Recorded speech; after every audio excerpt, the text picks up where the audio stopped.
Hey everybody, welcome to Jet Live. Yeah, LAS, we are live. We're live streaming right now.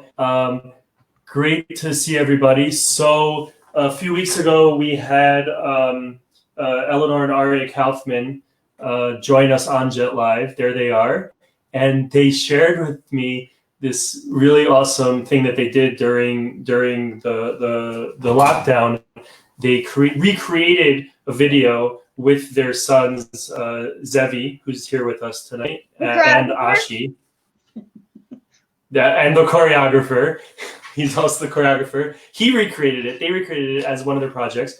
A video of the Maccabeats Dainu video, and I actually happen to know some of them, so I was able to speak to my friend, and he's joining us tonight on this stream. Unfortunately, we weren't able to get all of them. There's a lot of Maccabeats, so they're kind of busy. But here is Josh Jay. Josh, let's get you in here and get you guys together in the same streamed room. Here you go. Hey guys, how's it going? So glad to be here. Hi. How are you doing? Wow, this is awesome. So Josh, it's awesome to have you here.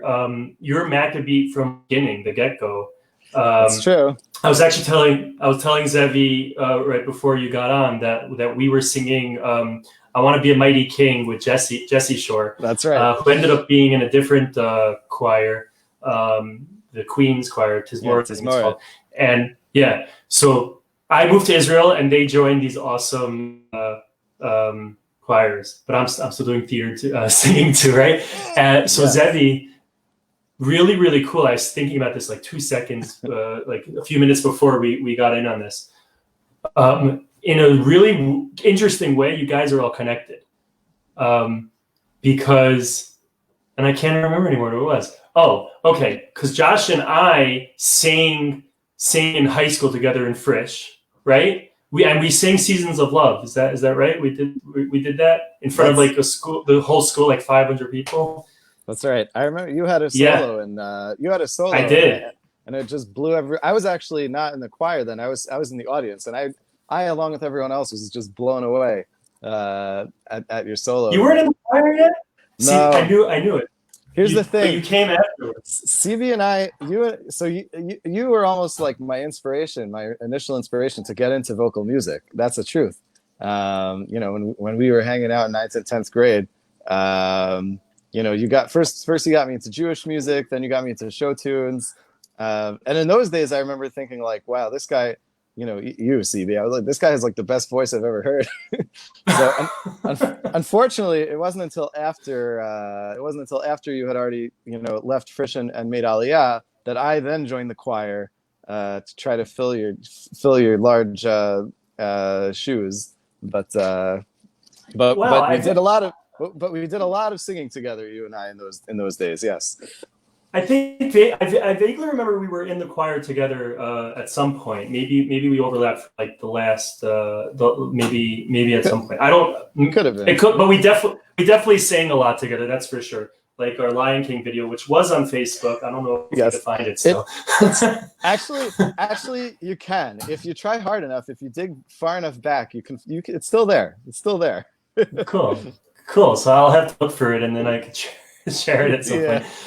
But what I wanted to say was basically so Zevi, and I was talking about this with Ari and Eleanor. Zevi, your bris is what got my wife Dina and I together. Like it cemented our relationship. Wow. Got us into the same room, and then I sang "Seasons of Love" for our engagement. So it's all like connected somehow. Amazing. I was thinking like that's just so amazing. So Josh and Zevi, you guys are finally meeting. Yes. This is great. Over the oceans, we've got a Maccabee in the room. Yes, I'm coming to you live from Brooklyn. Live from Brooklyn. There we go. And I just wanted to give a few minutes for Zevi to, if he has any questions, he wants to ask anything about the Maccabeats, about the process, what you're up to, Josh. Also, I'll just mention it. I mentioned it before to Zevi, but Josh has an amazing story. And I love telling it, but maybe he can talk about it a bit. And then I would love to share the video, the creation that Zevi and Ashi. He's a little younger, so he's in bed right now. But we'll share that video. And here, let's. I'm just gonna. Right, awesome. I'm gonna be quiet now. Awesome. Before you go ahead and ask any questions, I just want to say I saw the video. I shared it with the rest of the group, so we've all seen it now, and I was just super impressed. That it was really fun, really creative. I love how you did all those different costume changes. I'm impressed you had all that stuff on hand in the middle of lockdown. That was pretty cool. And I'll tell the one moment that really got me at the end when you had the door made out of cardboard. I fell over laughing. That was amazing.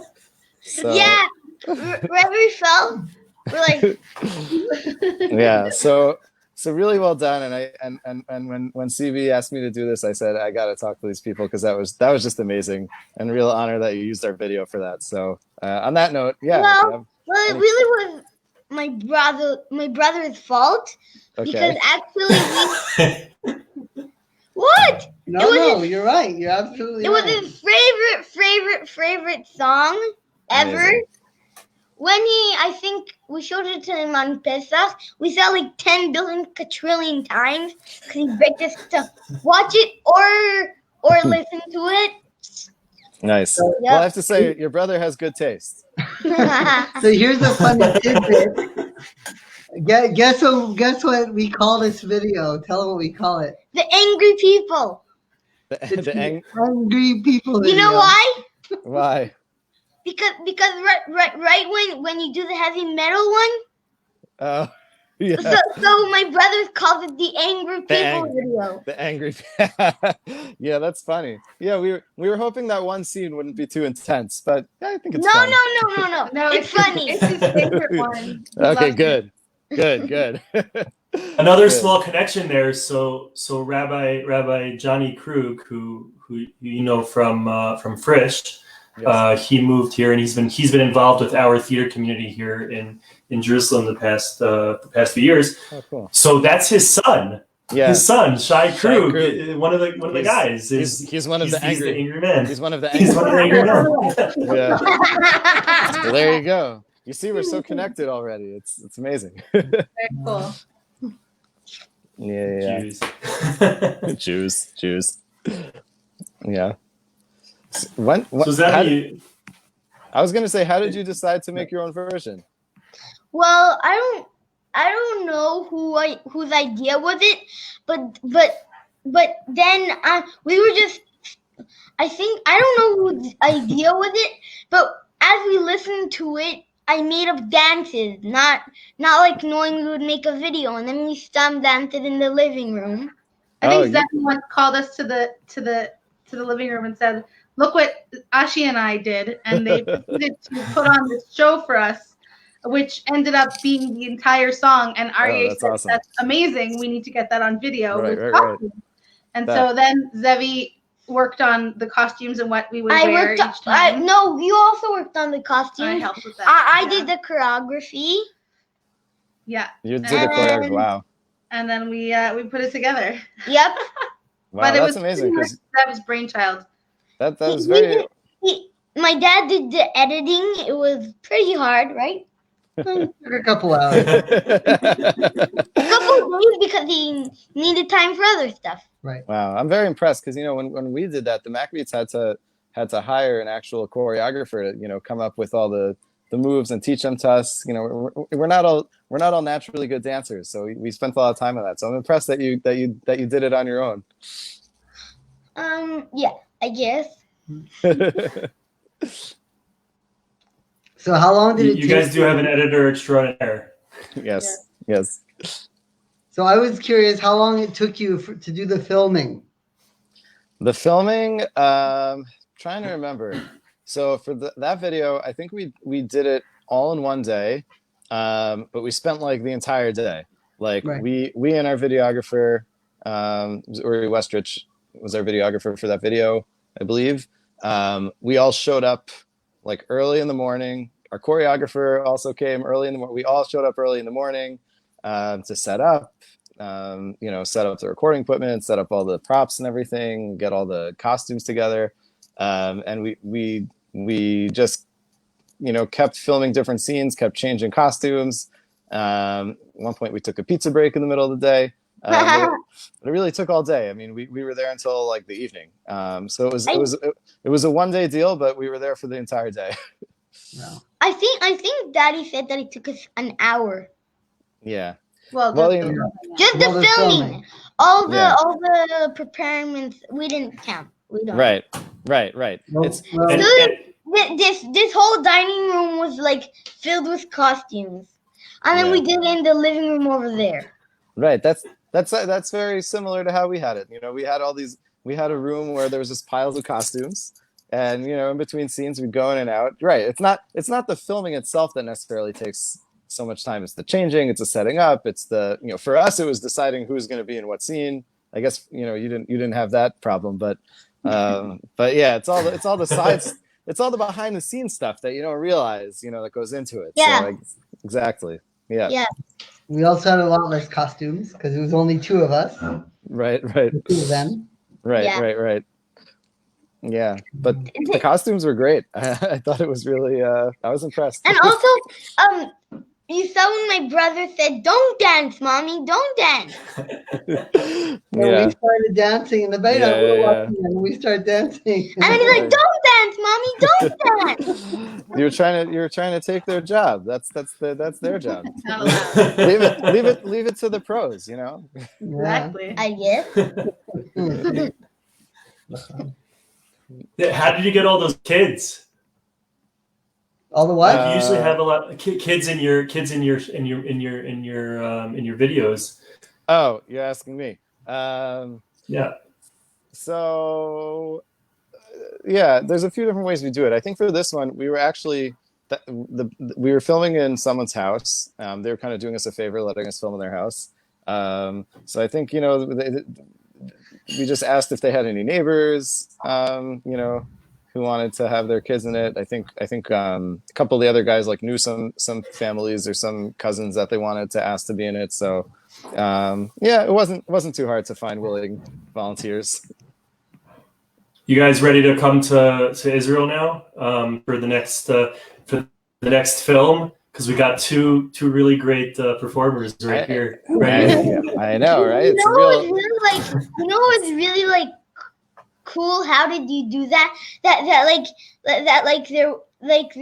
that, and they're singing, and then they go down, and they wake up, and pitom there's tons of different people. Yeah. Different costumes. We call that movie magic. We can add a lot of effects after everything's filmed. We can go back in, edit, make it seem like things are happening. So, yeah, that was a fun part at the very end of the video. Yeah. So I'm gonna. Yeah. So. Yeah, you wanted to say something, Zevi? Yeah. So my dad, he couldn't do the editing right when my brother does like that and then he runs off. It's not like he did it. He did do it, but Right. But he couldn't edit like at the same time because he wanted to when he opens the door, it opens the door at the same time of the music. Right. The same time of the music. Yeah, Zevi was very, very specific in particular about making sure that all the cues were at the same time. So if we got the door opening at the wrong time, we had to start again. So that was Right. Well, yeah. The bowing took a few takes. the bowing took some time. Yeah, no. Got a future. If you want to have a good, high quality product, you have to take this stuff seriously. That's Yep, how I it guess is. so. I was going to put So, bloopers. Sorry, go ahead. Yeah, I'm gonna share the Maccabeat video on the comments. of the Dayenu, so people can find it. And Ari, after you finish it, I think we'll show the Zevi Ashi version. And by the way, I only realized it this time, but you actually have like on the bottom a phone or something of like the at the same time that they're doing their thing. You have the video of the Maccabees as well. So the original plan was that I would use it kind of like so it would be synchronized and I wouldn't have to put videos overlay and all that. I didn't really have the time or the patience to get into that much detail. So I thought it'd be great if I had a little phone with the screen so you can see what the Maccabees are doing. You can see what Zev and Ashi are doing, and I ended up using it really to more synchronize the audio. So I would listen to the phone recording that I took and then match it up with the overlaying audio track. And so I ended up with that. So sometimes you see it, sometimes you don't, but it's always in the background. Right. Well, you could do a StreamYard and or even a Zoom and have their shared the screen of their video and do the dance on the other side. Technology. On that note, let's bring. This is so cool. Let's bring the video into the screen. There we go. Nice. We were pushed to the side. Yeah, it's pretty cool, huh? That's cool. And I'm gonna. That's and really let's cool. hopefully people will be able to hear the sound. We'll see what happens. Let's see.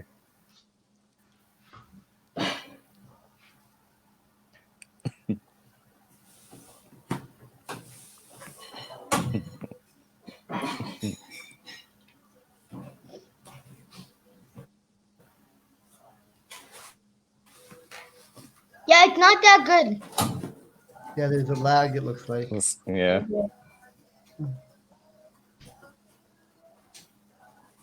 Can kind of sort of hear it.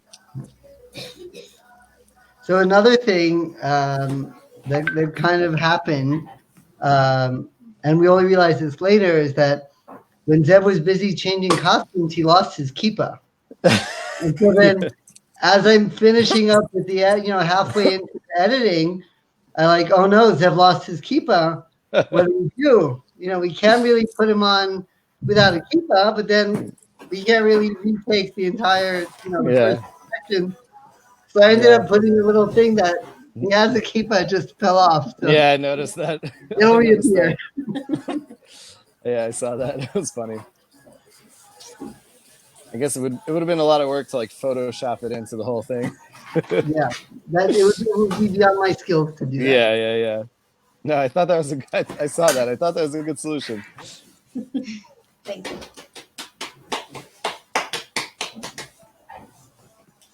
CB, I don't think we can hear it really.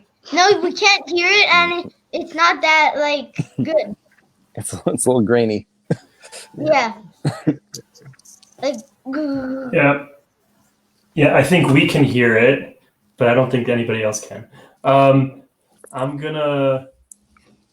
But that's the video. You can see they're having a great time right there. It was actually pretty fun. I'm just. If you want, you can put it into the chat as well, and then people can see it.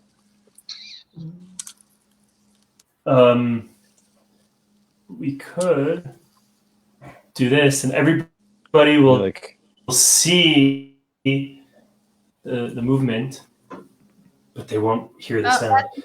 The video's not doing that, obviously. We tried. In the first take, one of the kids hit themselves in the Oh, face. there we go. Which one?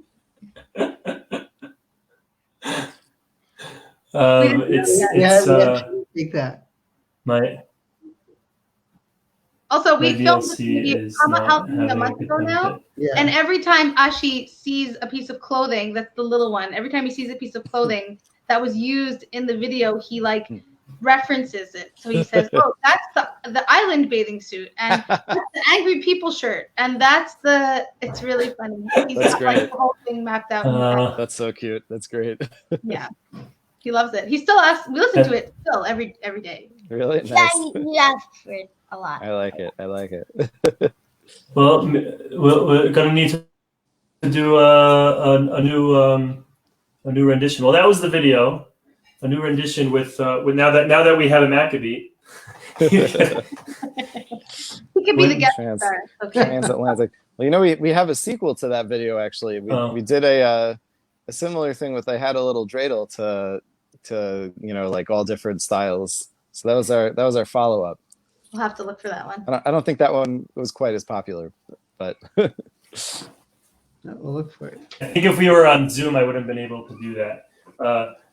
Like last night, we switched from StreamYard to Zoom last minute because there's really great positives for StreamYard, and there's some things that aren't exactly there that Zoom has, and Zoom has its negatives and positives. I can't seem to share the video into the comments, but Aria and Eleanor, if you guys want to like put it onto Facebook or share it into the comments at some point, feel free. It's yours. By the way, Stevie, my sister chimed in and said if you take out your earphones, then everybody else will be able to hear it too. Apparently, she's a teacher. She's been teaching on Zoom for the last few weeks. So. But we're not on Zoom, so I don't know. Might be different. I don't know.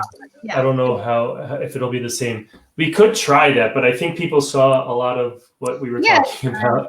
Yeah. And if they want to, if anybody's watching and knows Ari and Eleanor, I'm sure that you can write to them and ask them for the video. And you could totally see the Maccabeats video I created in there. But Josh, you are you expecting your child to do this now? He's gonna start dancing at some point and singing. Has he started yet? Well, he just turned 11 months, so he's got some time. Yeah, so thank you. He's just about ready to stand up. So you know, not quite ready to dance yet. But I'm trying to teach him to sing. It's a slow process at this age. But did he stay up for the whole Seder? He was asleep before the Seder even started. Well, if you give him a stick, he can be an angry person. He could. He's very good at that, actually. He's already really good at playing the drums with a wooden spoon and a metal pot. So, you know. There you go. So, but we're hoping there's a lot of music in his future. But we'll see. One step at a time. Yeah. But if he makes a video like this one, I'll be very proud. We hear the audio that comes from your computer. Oh. She makes a good point. Who does? Aunt Carolyn. Oh. That's her point. Because if I took out I'm wearing the headphones. If I took out the headphones, then you would be able to hear the sound from the computer. Yeah. Anyways, cool. So Josh, because you're here and you have an awesome story, and I think it would be really inspiring for Zevi to hear that. I mean, we're living in Israel, but you're not right now. And I'm not saying you should, but the whole story about how you got to Israel is really, really fascinating. So, sure. I don't want to take too much time, but I'll kind of give the cliff notes on that. CV was a kind of a very key part of that whole saga. But where should I start? How early in the story should I start? I guess 12th grade. 12th grade. Looking at colleges, looking into colleges. Like you never were in Israel before. Right, that's true. I had never gone to Israel. So I was in 12th grade. I'd never been to Israel, and basically, like all through high school, I was dying to go. I just really wanted to go to Israel. I just wanted to go. I was dying to be there to see everything. CB and I had been very, very good friends in 9th and 10th grade. Then he and his family made Aliyah, and we stayed in touch. I saw him over the summers, and then so 12th grade, I started thinking about, what do I want to do next year after high school? Looking at, programs in Israel, looking at colleges, and I was kind of a big workaholic in high school. They say I worked very hard. I kind of enjoyed studying a little too much. So I applied to like a lot of top colleges, and then towards the end of the year, CB came in and was visiting for a while, and I was also looking at where I want to go to yeshiva in Israel, and I wasn't sure if I was going to be able to go. I had never been there before, and my parents weren't so familiar with it. They weren't so sure about me going. And then towards the end of the year, CB came in, and he had visited Torah Traga, which is the yeshiva in Israel in Yerushalayim that I wanted to go to. So he came in and like and he came over to my parents' house, and he was like talking to my parents about how much he loved it and how great it was, and like how great it would be if I was there. So that was like part of the setup. And then when it came time to like find out about college admissions, so I had some disappointing news, and it turned out that I hadn't quite been accepted to the schools I had wanted to, which at first was very disappointing, because it wasn't exactly the outcome I'd expected. But then I decided, that kind of happened. I'm going to go to YU. I'm going to go to Yeshiva University, continue my Jewish education. And then around when that was all happening, and around, that was like exactly happening when CB was visiting and like talking to my parents about how great Torah Traga was. So, after all this, my parents kind of turned to me, and it was already, I think, June, like the deadline for, enrolling had come and gone months ago. But I think it was like the middle of June. I don't know, CB, you can correct me. I think it's about when we're talking. And they turned to me and they said, oh, you know what? We want you to be able to do what you want to do. Go learn in Israel for a year. And I was just so happy. And CB was just so happy because I was going to be coming. And I had an amazing year. I learned a ton. CB and I were chavrusas for a while. We were roommates for the whole year. I visited his family in Modi'in a few times. And I got to spend a year in Israel, which was amazing. And, since then I've been back to Israel only twice. I'd love to be able to come back more. But life gets in the way. But always wishing to be back more and more. And then I guess a little PS is that after that I went to YU, had an amazing Jewish education, an amazing time there. It really, really turned out to be the best thing for me. And because of that, I ended up, being part of the Maccabeats, which is still going on today. So, definitely it was a really roller coaster chain of events. Sometimes you don't really know how things are going to turn out. Sometimes when it seems like they're not going to turn out for the best, they really do. And, I thank CV for your part in that story. And thank God, things are good. The Maccabeats are good. And yeah, I don't know what else to add for now. Are any of the Maccabeats still studying at YU, or have you guys become like an entity outside of the university?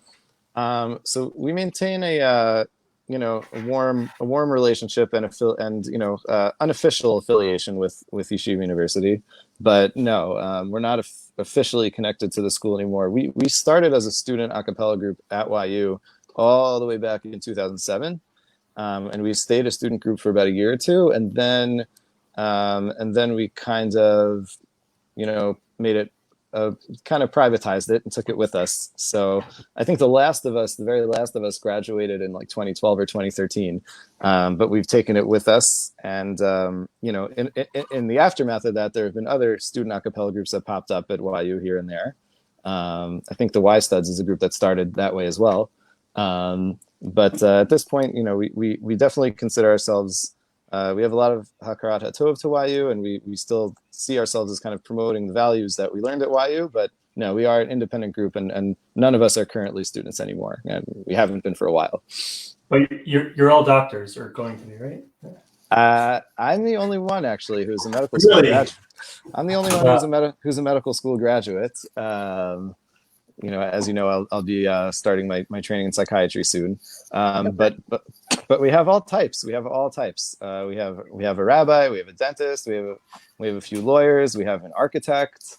We have a few people working in finance. We have all different real jobs, or should I say, Maccabeats is our real job. We have all different side jobs. So being a doctor would be my side job. But this is just something we're all passionate about, and we make sure to put the time and effort in to keep it going.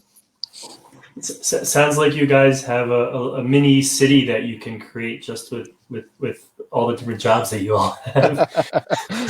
Yeah, I don't know. We have I don't know what we're missing. We're almost there. We don't have a plumber. We need to recruit a plumber, and I think we'll be good. And how many kids like there are in the Maccabee family now? How many kids are in the Maccabee family? Oh boy, I lost count a while back.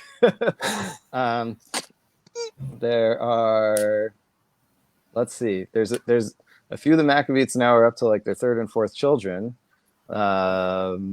So I don't even want to give you an estimate, but it's a Baruch Hashem, it's a nice handful.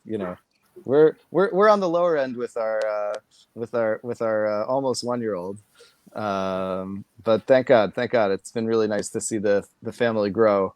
We're talking about, we started as a bunch of college students, so it was nice to see the family grow when a bunch of us started getting married. It's nice to see the family grow when more and more kids are born. Just thank God, it's a nice thing. It's a nice thing. How often do you guys now? How often? I'm sorry? How often do you get together to sing or to rehearse or? Well, now we don't get together at all, because here I think in Israel things are loosening up a little bit, but here in New York we're still fairly serious about the whole social distancing. Right. And before that, in the recent past. In the recent past, so we used to try to have in-person practice once a week, and then I don't know, a couple of years ago that went down to like every other week, and then it went down to about once a month. But we were really trying to do at least once a month in-person practices, until like 2 months ago when this whole Corona thing started. It was tough because, most of us have full-time jobs and families, but we were trying to do at least once a week in-person practices. And we're hoping that, when things open up a little bit, we may be able to start that again. So you said you try to do once a month or once a week, but did you have practices that weren't in person? And how did you do that? Usually not. It's hard to do. The technology, if you try to do like a practice over Zoom or something, there's a lot of delays. So it's really hard to stay in time with each other. So that isn't something we really ever even attempted until the very recent past, when we're all kind of quarantined, and we've been doing a lot more things over Zoom and over FaceTime and whatever. Like we've already released a few videos that we all recorded on our own and then edited together. It's still quite hard to practice. We haven't really troubleshot that one because of the delay issue. We haven't figured that. There's got to be some technology, either that's out now or that's going to come out that'll mitigate that problem. But for now, it's just the delay issue really gets in the way. So we don't have practices per se, over remotely. Are you guys still using the same? Where do you practice now? If you're not really affiliated with YU, I mean, I remember coming and sitting in a practice with you guys. Yeah. In that classroom. So the truth is that that even though most of us graduated almost a decade ago, we still make the trek to Washington Heights and practice in that exact same classroom. Is it going to be like a historical landmark for Yeshiva University? Like if they have to change the buildings or whatever, they'll put a plaque on there. I mean, look, if you're asking my biased opinion, I think it should be. I think it should be. But it's funny. We'll go and there's security guard at the door will be like, "So who are you?" We're like, "Oh, we're the singing group," and they'll be like, "Are you students?" We're like, "Oh, we're the singing group," and they'll be like, "Okay." It's kind of a funny situation, but that for a long time was the most centrally located spot for us to meet up. So we just kept going there.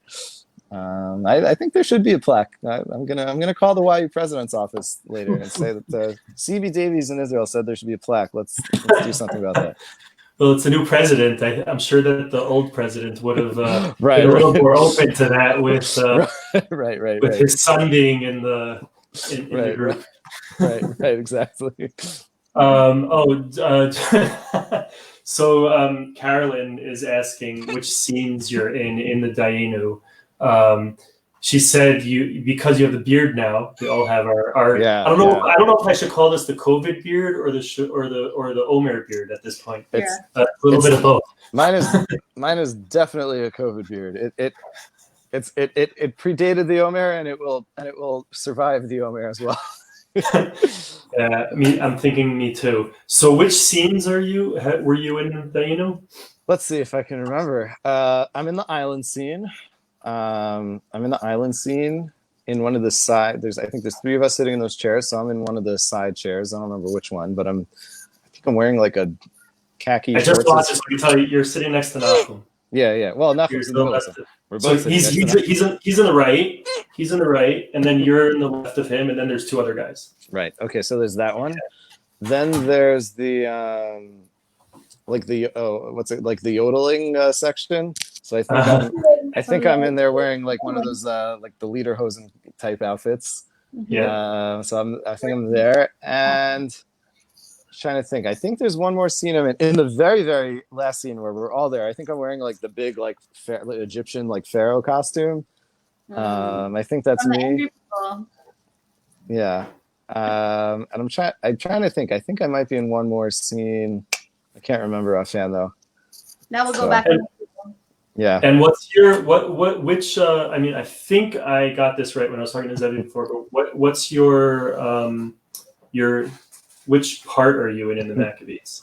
What are you singing? Like by voice part? Which vocal part? So I am a baritone. I'm a baritone. You know, with male vocal arrangements. He's telling you. Okay. What does that mean? Yeah. So when it comes to male voices, the typical division of male voice parts is bass, baritone, and tenor. So bass is really low music, low tones. Tenor is the higher range, and baritone is right in the middle. So I'm right in the middle, and I think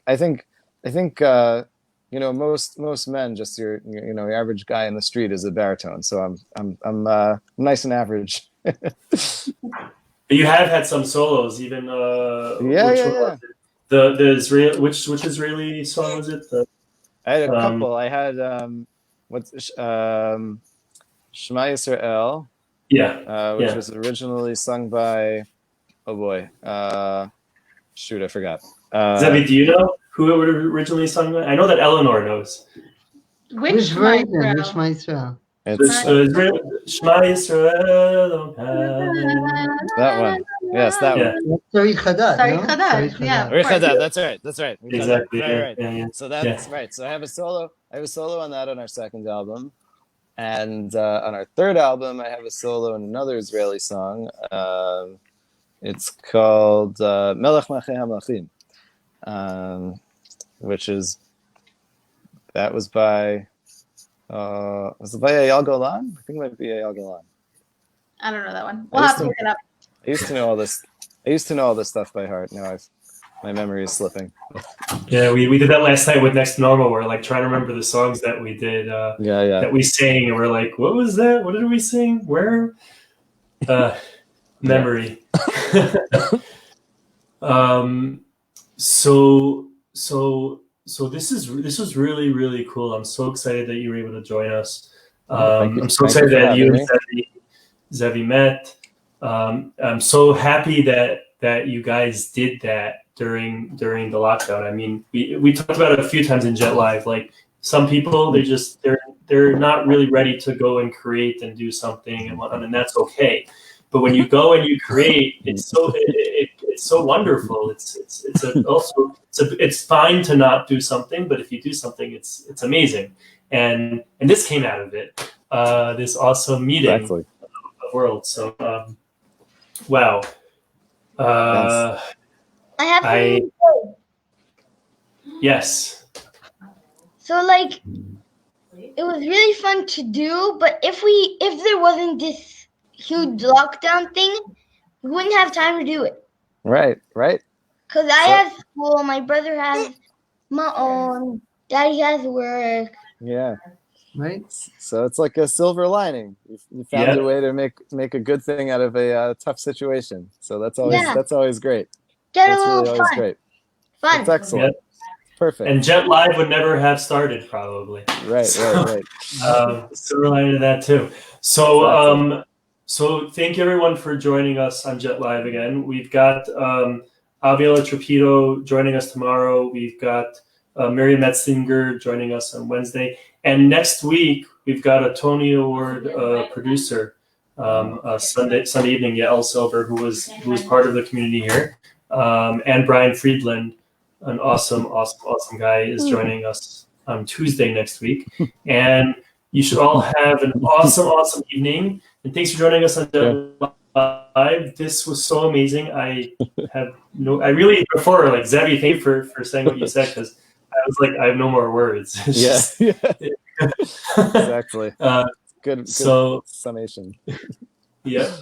Bye, everybody. See you next Bye. time. Nice to meet you. Thank you so much. Nice meeting you. Thank you for having me. And keep it up.